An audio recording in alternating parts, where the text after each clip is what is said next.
Good morning, Rabbi Sai.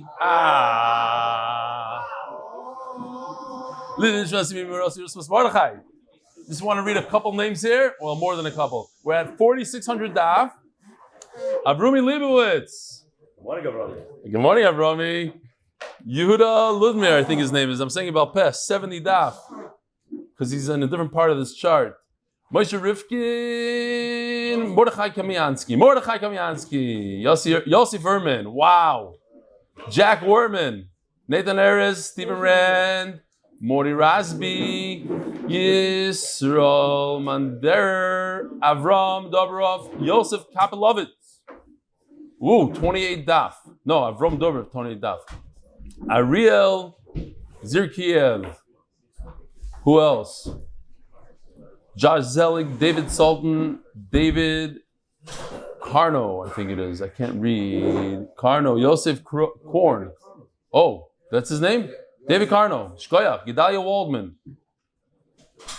Here's a big one. Hershey Weinberger, Zalman Jaffe, Uri Fine. The whole entire Masechtas Nida and Avodah Zarah, 150 daf. David Cohen, you remember Uri? His brother used to come every day back in Chaniche. Itzi Hollander, Shraga Melnick, Peretz Rappaport. We're almost done, Rabbi Isai. Glenn Ackerman, 18 daf. Okay, now we go to the emails, Rabbi Isai. Whew! It's a big day today, big day. No, but check this video out. You have I have to do this. Yeah. First I have to see. All right, so here we go. The yeshiva guy contractors again, but pay good attention. The guy all the way closest in the screen, pay good attention to him. This might be the last time you see him.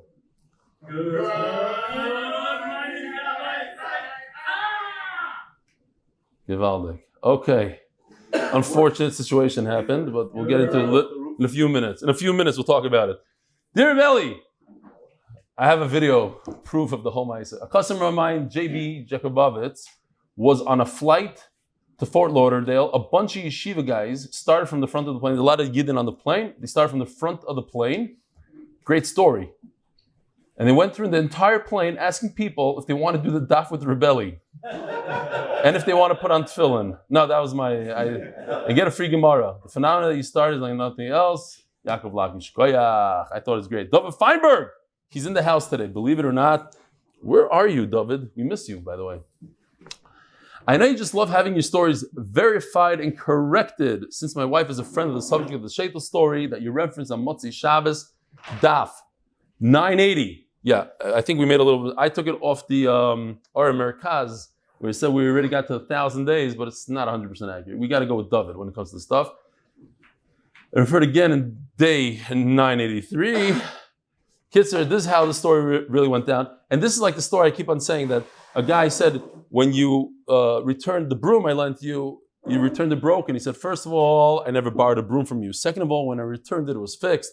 Third of all, it never broke. The Kitzer, one of those. Here it is. First of all, the story of the shaitel wasn't in Israel, it was in New Jersey. Second, it wasn't a gun, it was a knife. Third, they didn't shoot the guy. When she was taken hostage during the bank robbery in New Jersey, he was holding on to her hair, he thought, and then she undid the clips and she ran for her life and he couldn't stab her. So that's how she saved her life. Great story in its original form too, that it happened in Israel with a gun and they killed the guy. Rabbi Seplowitz says, your story about tzedakah distribution in the Satmar reminded me of an experience I had at Kever Rachel several years ago. So many years from away from Eretz Yisrael, I come to Kever Rachel in St. Hilm. I was overwhelmed by the Kedushas HaMakom and tears were rolling down my cheeks. In the middle of my tefillos, a hand was thrust into my face with a request for tzedakah. I was devastated.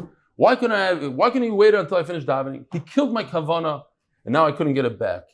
Back in the States, a friend of mine suggested that I should look at it differently. He said, we aren't chashuv enough to have our tefillos accepted on their own. Did it ever occur to you that maybe HaKadosh Baruch Hu was sending you an opportunity to further elevate your tefillos by accompanying them with tzedakah? I resolved that the next time it would be different. On my next trip to Eretz Yisrael, designate a pocket full of 5-10 shekel coins you can readily give to anybody who approached me. So there I was, back at Kever Rachel. I began to daven, and again, Mama Rachel worked her magic on me, and I began to cry as I davened. Suddenly, from my left, a hand was stuck into my face, request with tzedakah. Without missing a beat, I put my hand into my pocket, took some money and placed it into the hand. You're not going to believe this, Rabbi Isai. The same man who had asked me for tzedakah a few years before. Sometimes Hashem gives you a second chance. I said that. That was my addition. Be well, Rebellion. Thanks for all. Have a chasidic Simcha Tova. Yerachmiel Seplowitz, Monsey, New York. Reminds me of this another story. I don't know if I have the story right. The guy, his Rebbe told him that if he goes to the mikvah and does XYZ for 40 days straight, Eliyahu Novi will come to him. So there he is waiting on the 40th day, and the guy knocks on his door and makes him a shugas. He said, "Get out of here, I'm waiting for Eliyahu Novi." And he comes to the Rebbe. Where's Eliyahu? He says, "Chacham, that was Eliyahu Novi. He's at Kever Rachel, he's diving to Hashem. Eliyahu Novi comes to him and goes, "Get out of here, you're ruining my kavana." It's mamish the story. Unbelievable. Aaron Sharman. I'm wondering if you know of any MDY Koil guys, Chavrusa in the Flatbush area, Aaron. It's a great idea. I mean, we thought about it. One day there'll be satellite MDY Koilim all over the world. But for now, we're just not going to go to the other guy's idea. Get a Chavrusa online somewhere. All right, Rabbi Isai. This month's sponsor for the Koilel, the success of our family that we married to Ois Kran Hashem, the Masechet sponsor Eli Nishmas, Yosef Baruch Ben, Moshe Aaron, Eli Nishmas, Moshe Elazar Ben, Not Shalom, for that hatzlacha and Yonah, my children. The second sponsor himself, Jeff Razin, zchus of my son, Yosef Simcha Chaim Ben Tzara Chana Refuah Shlaima. The rest of himself is sponsored by Ofishel Mitzva Motivators, Refuah Shlaima, I should say, Refuah Shlaima, from Mנשה Ben Chana, Brokha, Refuah Shlaima, who's back home, Baruch Hashem, finally out of the hospital. Just that alone is being in the hospital for weeks at a time. Second sponsor, first sponsor of the month, Eli Nishmat Zachari Ben Moshe. Second, the MDY Family, Eli Nishmat Ezra Tuvia, Yaakov Ben Esan Yitzchak, Ezra Pollak. All right, his father told me today that he's catching up. He did 5 daf already, out of the 10, but I shouldn't worry, he's holding with the Olam. The third one, by the Lock and Lebovic family, is Lakewood New Jersey, because Torah is best gula. Refuah Shlaima, Parnas HaChodesh, Refuah Shlaima, Yecheskel Ben Leah. Today's Parnasim, Yisrael Ben Sarah, and Lila Nishmas, Fredo Shalom is Basar of Chaim Tzvi, and Refuah Shlaima Ta'aviva Tal Bas Atar Gittel. And this one, I'm not sure, did you put this on in purpose? 2 Hudi Newmans? Twice. Hudi Newman, in honor of South Africa, send Rebelli home safe and sound? That's what he wants to say. Okay, I don't care. Whatever. Listen, he paid the money. He gets to get Hudi Newman, in honor of Rebelli wearing the tie I bought him in June, July, August. I know he gave it to my daughter. I don't know who he gave it to. My daughter was doing the hair ad. I think that was one of the stories. Unbelievable. He didn't have enough words. Yeah. Both things, so he sponsored twice. That's what he did. Okay. I hear. Elchanan Pressman, in honor of Rebelli and Yehuda and Rivki Pressman's Bechar baby boy. And then he writes, Chumash Shir, please. Nothing. Oh, I have to open this up. A gift, another gift. Who's sponsoring this? It's on, it's going well. It's gewaldig. I feel it. You're going to need to see when you see the video soon that I took by mistake of that contractor guy. Wow. What is this? This is from Eli Dykman from Brooklyn. This better be a good one. Whew. How do you open this thing? Okay. It's packed. Ooh. Yatir Forest 2006, my friends. Let's crack it open. 2006. Wow. That is choshev. If you guys know what Yatir Forest is and you know what 2006 is, wow. This is for you. What? Who's coming for Shabbos? All right. Guys, open the windows. It's broken again? I don't know if maybe the heat's. I feel like heat. Okay. Says the Mishnah. Today we're going to see how the daf could save your life, and not learning the daf could cost you your life. Says the Mishnah. Hamashlish mois lebitoi. We have the official Mishnah sponsored by Moshe Cohen zchus for living at Torah and continue hatzlacha and parnasa. A person sees that he's dying. He daf samach tes Amud Beis by the Mishnah. Yeah, we're a little bit behind. So a person makes somebody in charge of his assets, and he says, I want you, my daughter, buy her a field, buy her some nechasim, nechsim elog, etc. And after she gets married, v'yoy meres, and she says, you could trust my husband. Trust me, he's a great guy. There's a reason why I married him. You don't have to purchase the field. You just go ahead, give him the cash. Cash is king. Why go through the whole process, buying a field, and we're going to have to sell it? Just give him the cash. He's a great guy. He's not going to use the cash for himself. He's going to take care of me. There's a mitzvah l'kaim divrei amei, says Rabbi Meir, when a person is dying, even not dying, he said to do so, but there's a mitzvah l'kaim divrei amei. So, Divrei Meir, he must purchase the field. Rabbi Yossi Omer, what's going on here? What is he going to accomplish? He's going to buy a field, and then she's going to sell it. Just pretend it never happened. Just give her the cash. Why should she go through just because the mitzvah to do exactly what he said, those words? And at any rate, she needs cash, and it's her right to sell the field, and she's going to sell the field and get the cash. She'll give you the cash up front. You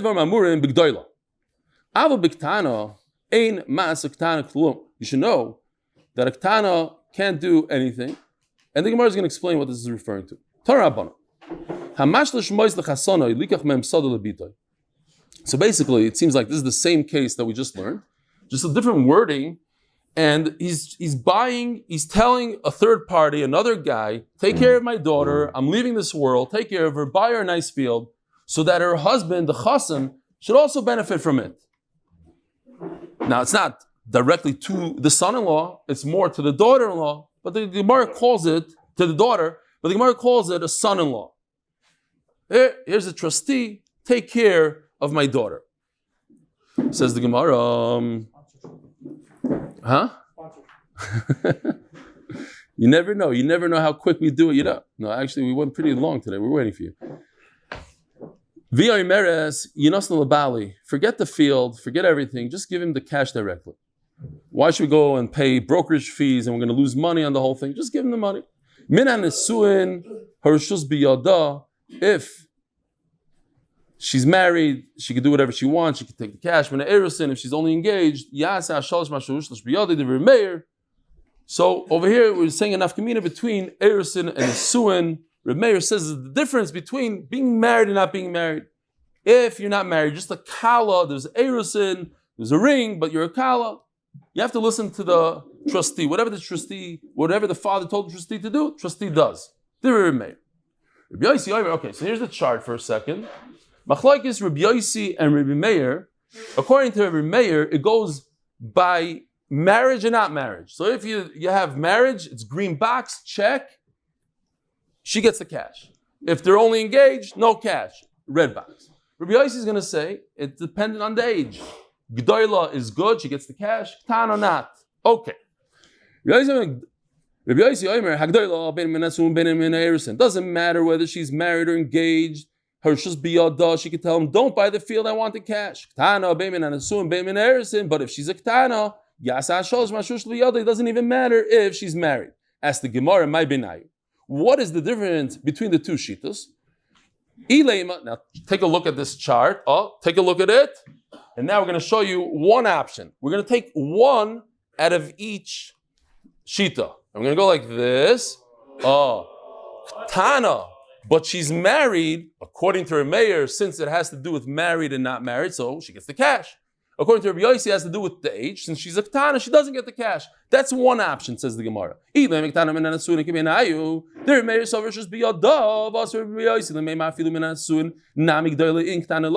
Yossi argues, and he says, no, since she's a ktana, she doesn't get the cash.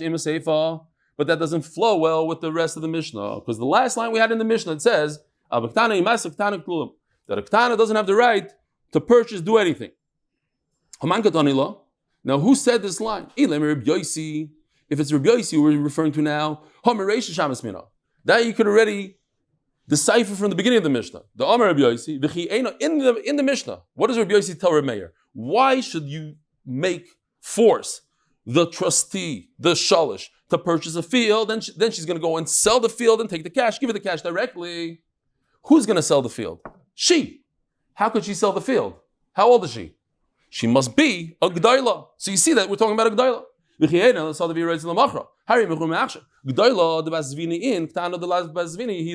If she's a ktana, she can't sell it. So obviously Rabbi Yossi is talking about a g'dayla. Elo Meir. So it can't be Rabbi Yossi. It has to be Rabbi Meir. So the Mishnah is saying as follows.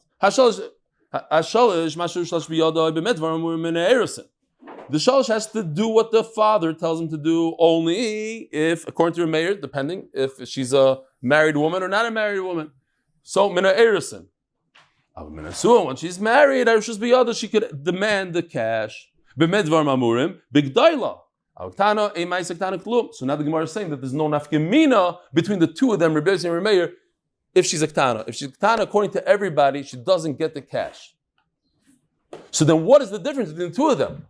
If everybody agrees on the red box that if she's a ktana, she can't demand the money, we must listen to the father. And the father said, purchase a field, so you purchase a field. So then what is nafkamina between Rabbi Yossi and Rabbi Meir? Here's the shita again. Rabbi Yossi says that a g'dayla could demand the money, and Rabbi Meir says a married woman could demand the money. What is the machlekes? Here we go. One other option. And that is, if she's a g'dayla, but it's only erusin. Before we were saying ktana and nesun, now g'dayla and erusin. Okay? Don't come after she and tell me, wow, the chart really helped me. Don't tell me. Okay.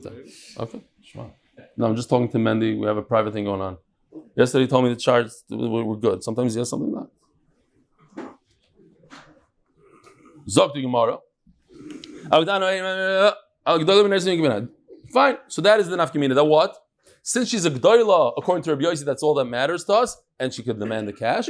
But according to her mayor, she's not married yet. She's only engaged. Erusin. And Erusin, she doesn't get the cash, even though she's a g'dayla.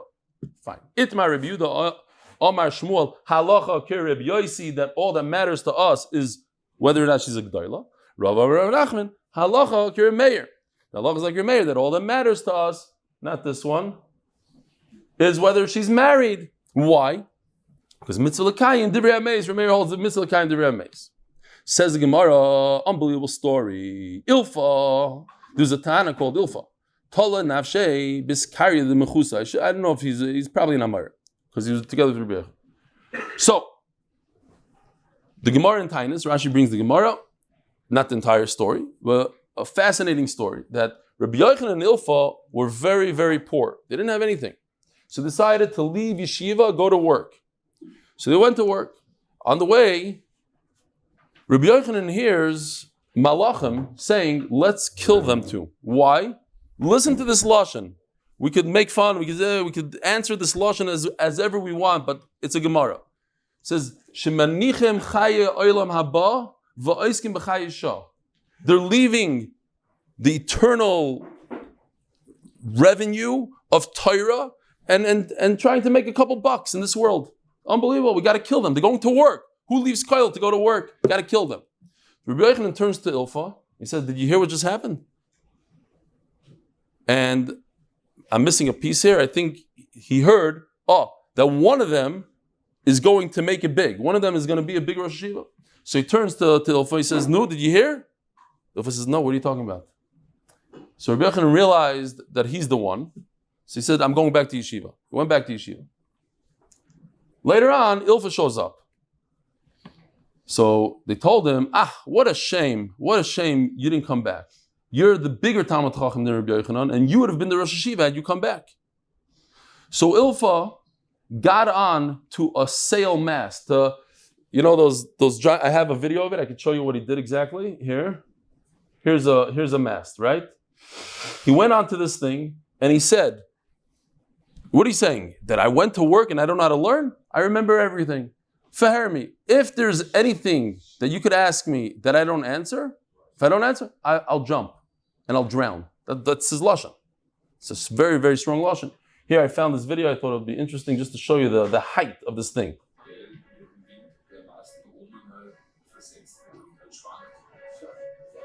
It's so tall that you could actually parachute off it.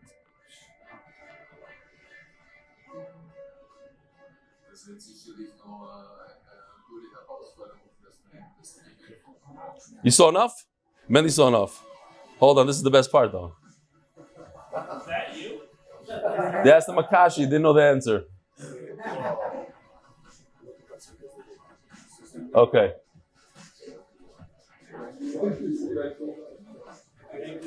It's an ad for Red Bull. Now we're doing Red Bull ads. Fine. Shine. So that's a ilfa tola nafshei biskaya de mechusa on the mast of the sails. Omar, huh? Wait, we're not done yet. Ikke da asi da Amar li milsa. Is there anybody who could come to me and tell me something? The Bei Rabbi Chia Rabbi Yoshaya. Who's Rabbi Chia Rabbi Yoshaya? The famous mechabrim of the brises. If you could bring a brisa and give me a brisa, and I can't make the connection to a Mishnah and tell you where Rabbi Chia Rabbi Yoshaya got their drush from, I'm jumping off this mast and I'm killing myself. I don't know if whatever that means. It's a very, very tough lashon. Also, Usaba comes along an old man. Taisus and Chulin, I always quote it. Taisus and Chulin says, some say that Ahusab is Eliyahu Hanavi. So he said, okay, let me try you.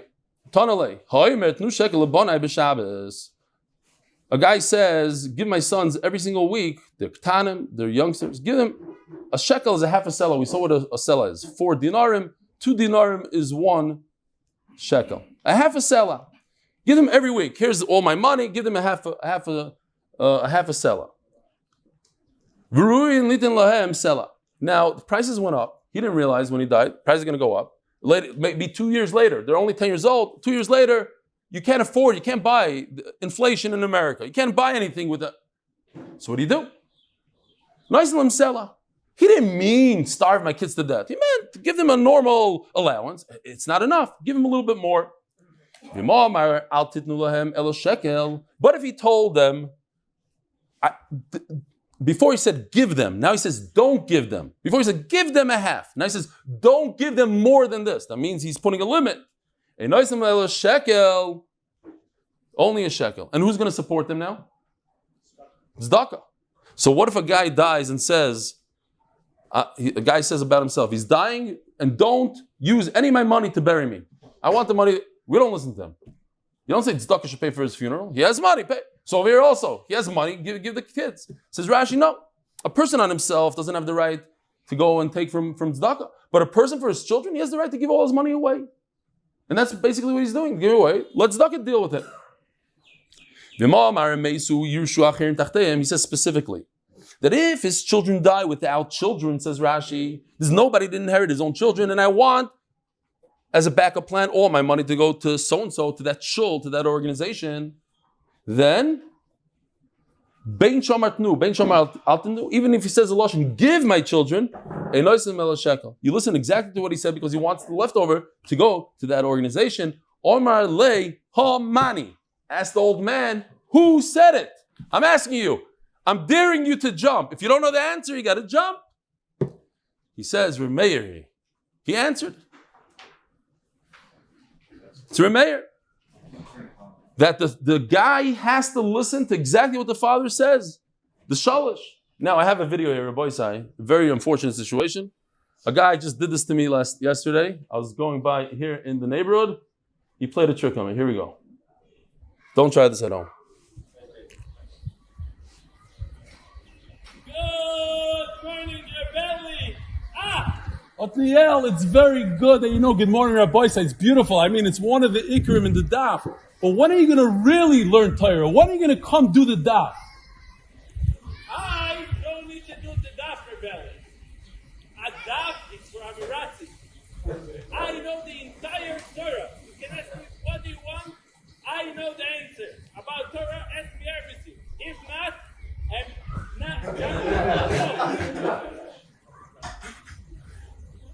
You know, let me ask you a question. How can I ask you a question if that's going to cause you to jump off the roof? That's ma'abadatsim l'das. How can I do something like that? Whoa! Such a good question! I didn't thought about it. Why I didn't learn the daf? What a shame this guy didn't do the daf. What a shame. 8minutedaf.com. Sure. All right. Anyways, that guy didn't make it. It's a good idea to do the daf, boys. So everybody should learn daf if you can learn daf. Huh? You guys didn't hear what I said over there. I said, what a shame you didn't do the daf. 8-minute daf come. 8-minute daf. 8-minute. Whatever. I said, okay, fine.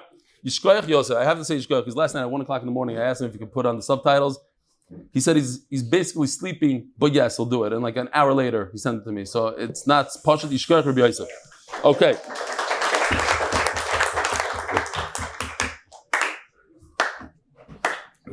No, seriously. When I was in base marriage, I said I have to get a guy to jump off a cliff. This cliff's in Israel. We'll do the whole thing. So I go to Othniel. He actually does the daf every day with us. Every day.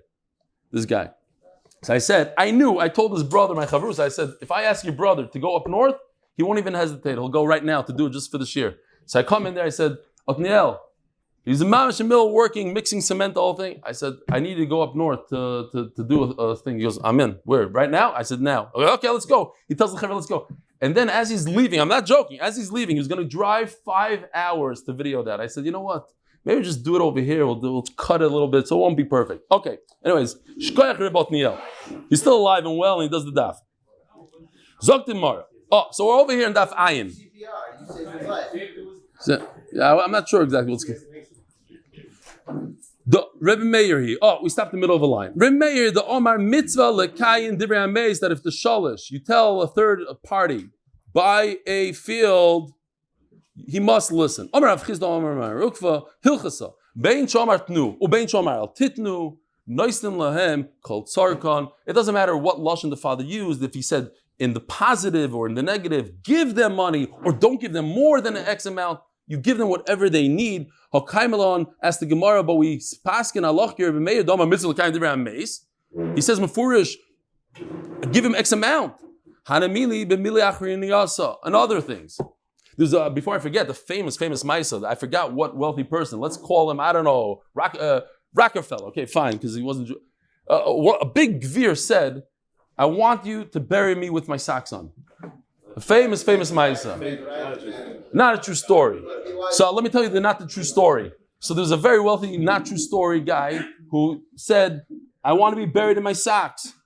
So they went and they told the Chaver Kedisha. The Chaver Kedisha says, absolutely not. Even though he gave hundreds of millions of dollars during his lifetime, nothing.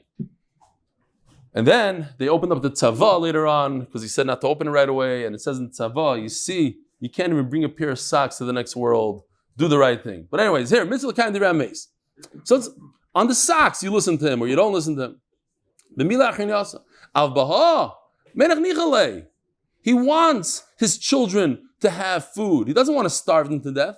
So why did he say, I'm only giving you a half a selah? I learned in Pesach with Paul Reichman's son. I don't remember his name. Chesky. And I remember that his father gave him a very, very small amount of money because one time he put his money into the candy machine and the candy didn't come out. So he started shaking it.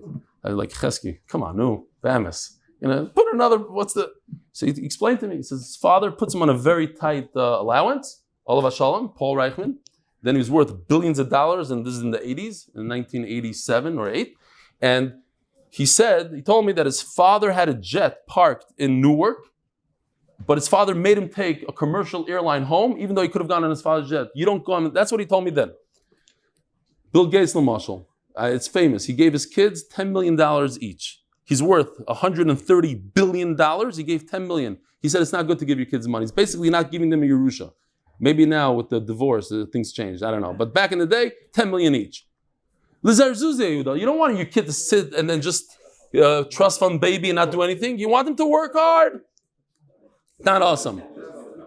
$10 million for somebody that grew up in a $100 million home, 150 is nothing. Okay, it's all relative. Not awesome. It's literally not giving them anything. It's giving them 1 cent. Poor Gates kids. The Peutois, the 8 and 9-year-olds. I wish there was like a.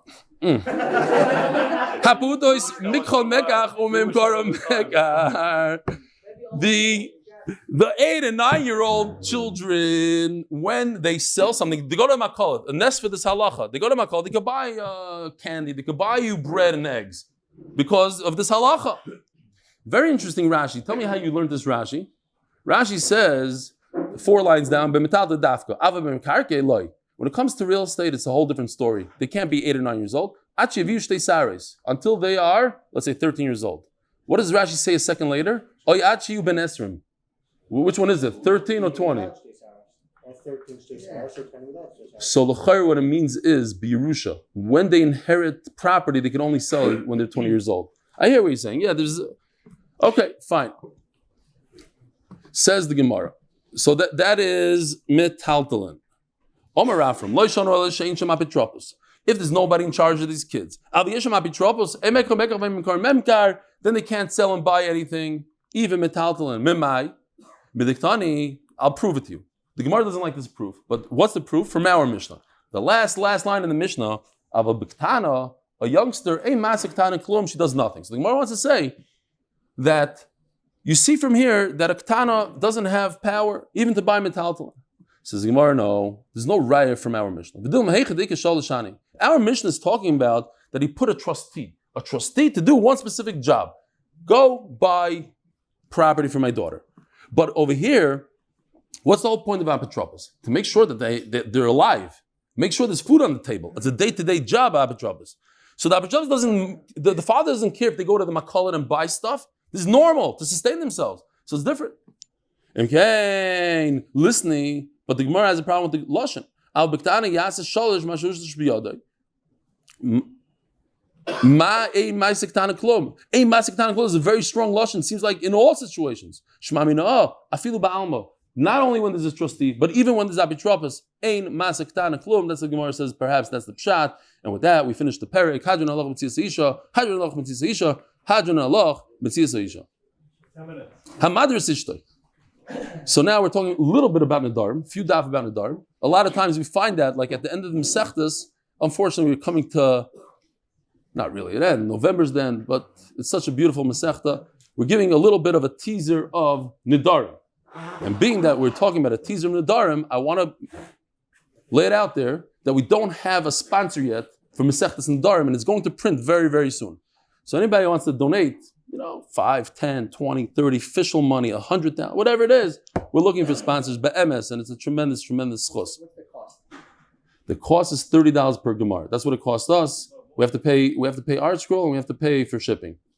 Everybody else works voluntarily for the shipping. The Saul Rosenberg works hours. He runs a company, but he has hours on the computer with the emails and this. That's the cost, 30 a gemara. Yeah, people could go to sponsormdy.com and give one gemara also. Well, we'll take one gemara. I'm saying, if you want the front page, your name in there, embedded forever. Zog the Mishnah. Hamader ishtoi milahenois loy. A person says, I'm making a neder, I'm making a vow. We have to use more yeshivish terms, neder. This is an English vow, zachen. Okay, fine. We'll say it once in Shalom Yisrael. Hamader is ishtoi, makes a neder that milahenois loy. You're not going to have hana for me. This points out Rashi right away. It can't be hanas tashmish, can't be relations. Why? That he's b'choyfter. He's meshubed. When you have a shibud to somebody, you owe somebody something. You can't say, I'm not going to pay you the money I owe you. You're chayiv. Okay. So what exactly is he doing? Mezainas. How could he do that also? Isn't he chayiv to give her mezainas to sustain her? If it was only for 30 days, yamid parnas. Okay, so let him put somebody in charge of her and he'll feed her. How does that help? The Gemara is going to explain also. If it's more than 30 days, she could demand a get, an exuba. I just saw yesterday in the Jewish news, there was a woman who didn't want to receive a get from her husband for 4 years. They threatened her, nothing worked, they put her in jail. I never heard of such a thing, but literally they put her in jail here in Israel for not receiving a get. Okay, it works both ways. If the guy doesn't want to give a get, we could do all sorts of things. They froze her bank account. They took away her driver's license. Nothing worked. In her mind, she was still married to this guy. She didn't want to divorce him. Okay? Huh? No, you can't force it. Not the Chaim derogation. You could, the Minatayra, but had the Meir Rabbanim, yeah. Okay. And as they're taking him to jail, he said, you could get out of this. No. If she demands of get, he has to give it. Rabbi Yehuda be Yisrael. Depends what? Depends if she's not a Kohen, says Rabbi Yehuda. Because a Kohen, we know that a Kohen, once he gets divorced, he can't take his wife back. So, in order to make sure that he knows what he's doing, we give him a little extra time. Rabbi Yehuda Yisrael, 1 month for Yisrael or Levi. Ushnayim, and into the second month, you have to divorce her. The Kohen, Shnayim Yikayim, Shleisha, give him extra month. Hamad is now, if you don't look in Rashi, you might miss this. If a person tells his wife, you're not allowed to eat strawberries. Now that's not the pshat in the Mishnah. Because a husband doesn't have the right to tell his wife what she's going to eat. Oh, you gain a lot of weight when you eat chocolate. I'm not allowing you to eat chocolate. Too bad. You're just a husband. What happened is, she said, she's fed up. She got off the scale and she goes, I swear I'm never eating chocolate in my life. And the husband says, good idea. That, Rabbi Isai, is the worst thing a husband could do. Behemoth. If the husband says, you look like a hippopotamus, stop eating chocolate, I'm out of you, that's not a big deal. No, he got mad for that second. But if she comes up with this neder, and he sits there, and instead of annulling the neder, which he has the right to be mefer, he says, you know what, I was meaning to tell you, but a good thing you brought it up, that's the biggest patch in her face. She hates him for that. Sinai, she hates him for that.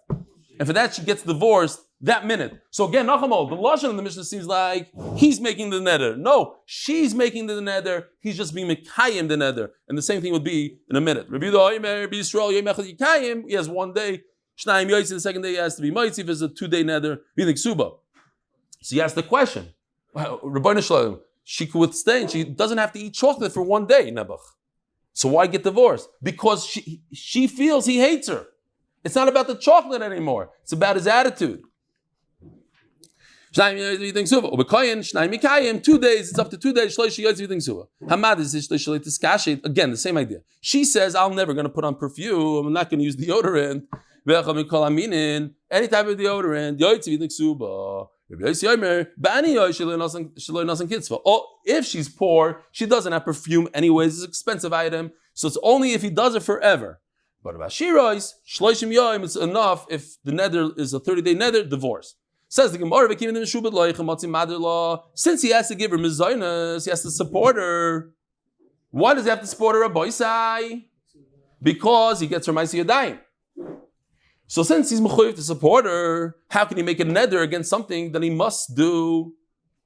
Does he have the right to be mafkia, to uproot something that is mechuyev, meshubet? Basnan, we learned this many times. If the woman says, I'm making a neder that I'm not working, I'm not bringing home a salary, and it's arch, he doesn't have to annul her neder, be made for a neder. Why? Alma, because the reason is since she's mechuyev to pay she's mechuyev to bring home a salary. So it's still someone she's saying. She's not allowed to make such a neder. Hachinami, same would apply over here. Since he is mechuyev to give her mizonis and support, she's not allowed to uproot his chiyuv. Ella, says the Gemara. Beautiful thing. He does have the right to say, listen, you take your salary, I don't support you. So, now that he makes a neder and says, I'm not supporting you, in essence, what he's saying is, you just have to translate his words. He's saying, I'm not going to support you anymore. What he meant to say is, you take your salary, support yourself on your salary, and I'm not going to support you. He didn't make a neder against what the Torah said. What he said is, something he's allowed to say. Let's do a deal. You keep to yourself, you keep your own salary, keep your own bank account, and I keep to myself. That he's allowed to do. It's ke'ilu, he said it. Nasa daf Amud Beis, nasa ke'omer lo, tzi ma'aseh yadach min zayin. It's as if he said it. In honor of Yankee Baum and Moshe Horn, brach hatzlacha b'chol anyanim, l'zchus, I think this is the last day. L'zchus, for the second one. Being able to support limit at Torah, Rabbi say amen. And to finish learning Shas with the Reli, amen. The brach is really for me, that I can finish Shas with the Olam. Says the Gemara. But wait a minute, the Gemara asks a very simple question. It goes both ways, Rabbi said. What if she's a lawyer and she makes $1 million a year? She could tell her husband, you know what? I don't need your $1,000 worth of food. I'm going to take my salary and buy with my own money. And that works. So if so, why? If she says those words, she says, I'm making a neder that I'm not gonna work, maybe what she means to say is, my salary is for me, and you don't have to support me. Exact same thing that we said, that the husband has the right to make a neder on her, because maybe what he's saying is, I'm not gonna support you, you use your own salary. Maybe she's saying to him, I don't need your support, I'm gonna use my own salary. Why don't we put those words into her mouth? It's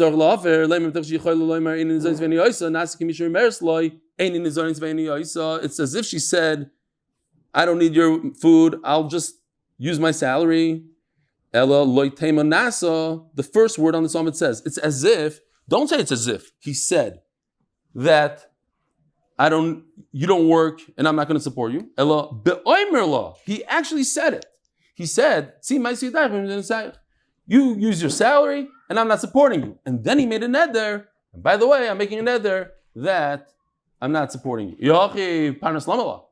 So then why does he have to send her a third party to support her?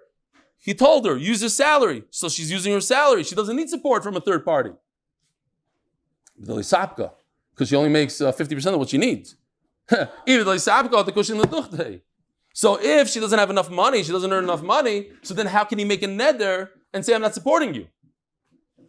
It only works if she has enough money and she doesn't need him, and then the neder works. But now she doesn't need him because she only earns half. Omer Avashi, amazing pshat. She earns enough money to sustain her on the basics: bread, water, pizza. But the extravagant things, the extras, the vacations, whatever the extras are, the Lamborghinis, that she doesn't have enough money for. It's called Dvarim Ktanim because life is gadol. Bread is gadol. Yeah, you're right. But caviar and sushi, that's Dvarim Ktanim. We might look at it as Dvarim Ktanim, but it's the shtusim of life. It's not the main thing in life. That she doesn't have money for, and that he has to send her a shliach to support. So what's going on here? If she comes from a family that eats sushi every night, so he has to do it, right? You don't go down, you just go up. And if she's not used to it, so then why does he have to send her a third party? Says no, she was used to it in her parents' house.